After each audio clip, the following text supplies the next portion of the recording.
So, what the heck are the plot holes, Sean? Why didn't you just do a book that we all expected? Why didn't you just make your Wildcats or your Youngblood or your Bad Dudes or your whatever Double Dragon? I've got 130 grand now in the Indiegogo, which is fantastic. It seems like a ton of people are excited about it, so thank you very much again. I do have a small murmuring group of people that are like, I don't know what the plot holes is. This is weird and different, and this is not what I expected, so I'm going to wait. So, why should you back the plot holes? Well, I'm going to sell you why and tell you all about it, and hopefully change your little mind. If you need a quick pitch, then think of plot holes as Guardians of the Galaxy. It's really similar to that. There's a group of people who are all different worlds who do and don't get along, going on crazy adventures in a cool spaceship. So if you need to tell your friends, if they ask what plot holes is, you need to smack them upside the head and give them a quick pitch. Just tell them Guardians of the Galaxy.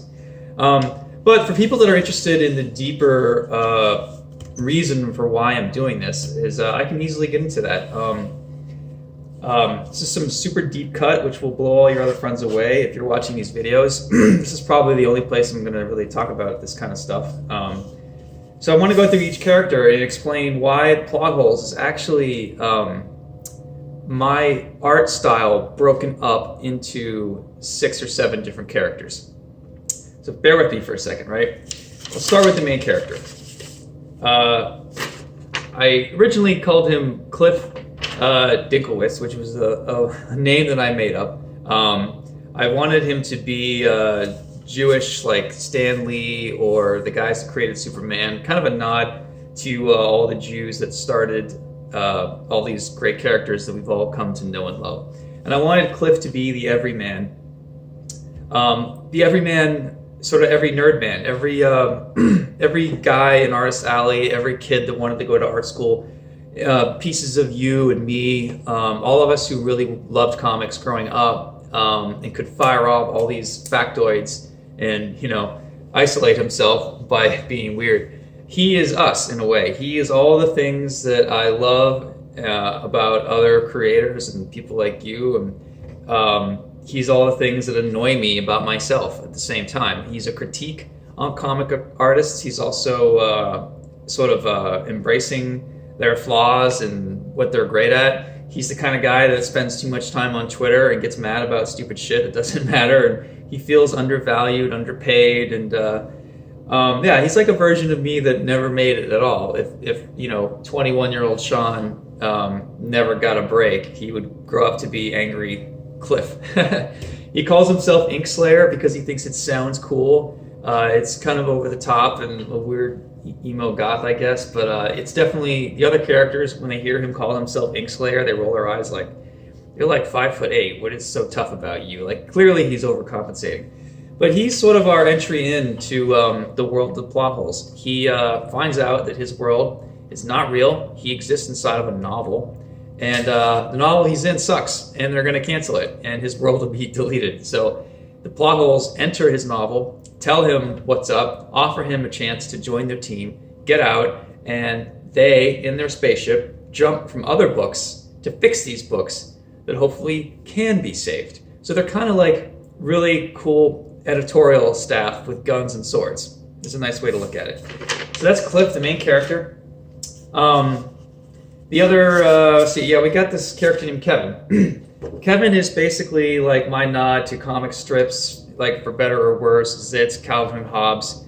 I sort of designed him after the logo for a band from the late 80s called Ugly Kid Joe, which I'm sure only 2% of you have even heard about that. I actually had to change the baseball hat because my friend Jimmy created a character called Kid Death back in the 90s who had a similar look, so I switched him up a little bit. He doesn't quite look like this anymore. But the reason I wanted to do a comic strip character is because part of my art is fun and humor, especially parts of like Tokyo Ghost. You'll see some straight up cartooning. Parts of that book are like photo rendered realistic faces, but parts of it are like characters with dots in their eyes. So I always felt like part of my art was trying to be a comic strip, and I always said that my stuff was a mix between Bill Watterson, Jorge Zaffino, and Sergio Topi. And you can look those other two guys up later. But that's why I wanted to do Kevin. He's the part of my art that I've always wanted to get more into, to do fun character comic strip stuff. And I love drawing, Batman and Hellblazer in dark, scary alleyways, but there's sort of a fun thing that I like to do every now and then. So that's why I threw Kevin on the team.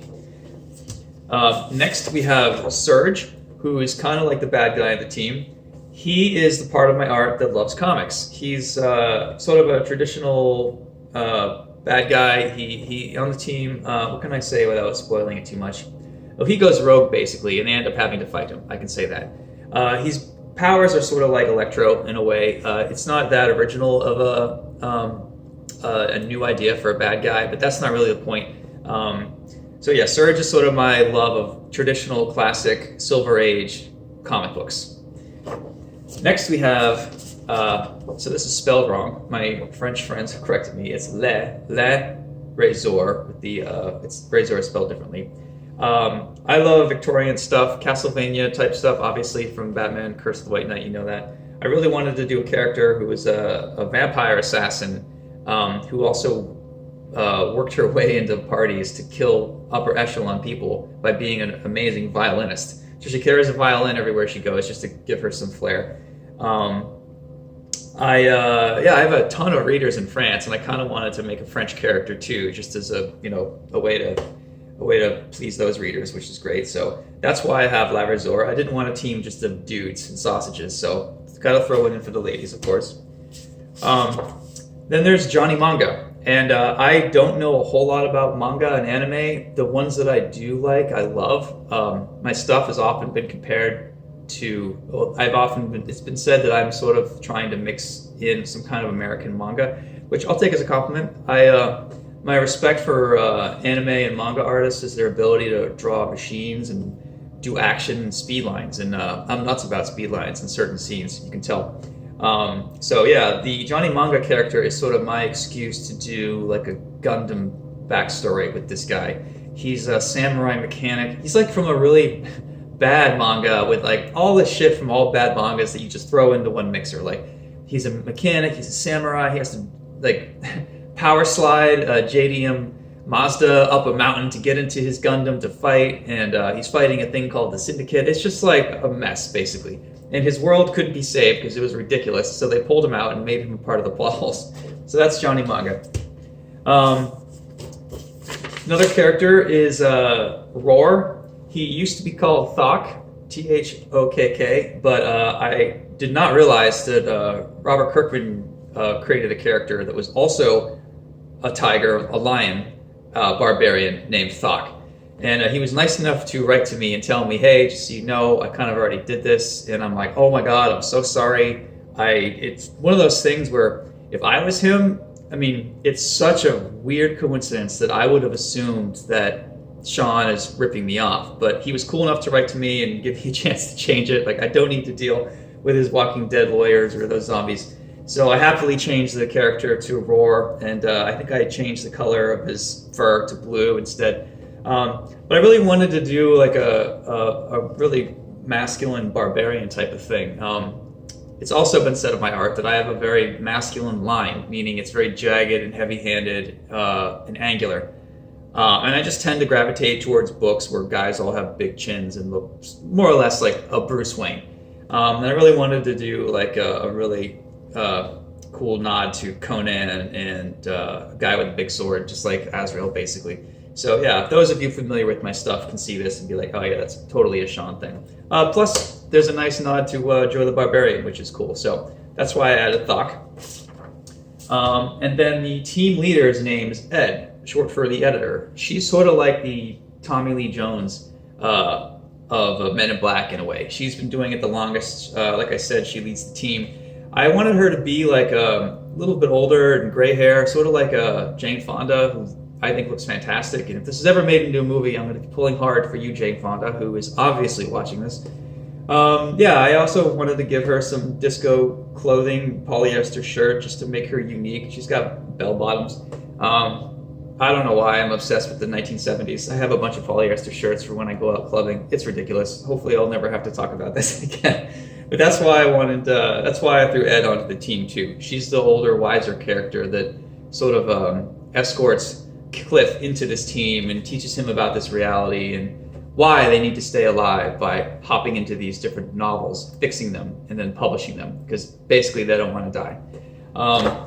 So that's why I wanted to do the plot holes. I almost canceled it and I thought about doing something more simple, like something with a car, obviously, like Carman or John Wick or whatever. I almost canned this at the last minute and decided and thought about doing something different, because you all know what John Wick is.